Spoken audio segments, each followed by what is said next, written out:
Ginugugol ng mga tao ang kanilang mga buhay sa paghahanap ng salapi at katanyagan. Mahigpit silang kumakamit sa mga dayaming ito.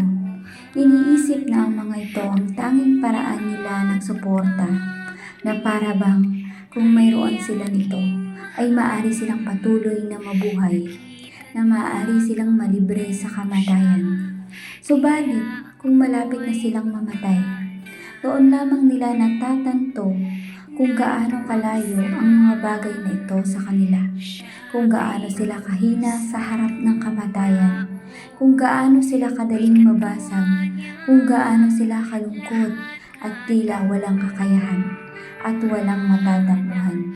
Natatanto nila na ang buhay ay hindi nabibigay ng salapi at katanyagan, na gaano man kayaman ang isang tao, gaano man kataas ang kanyang posisyon, lahat ng tao ay pantay-pantay, na mahihirap at walang halaga sa harap ng kamatayan.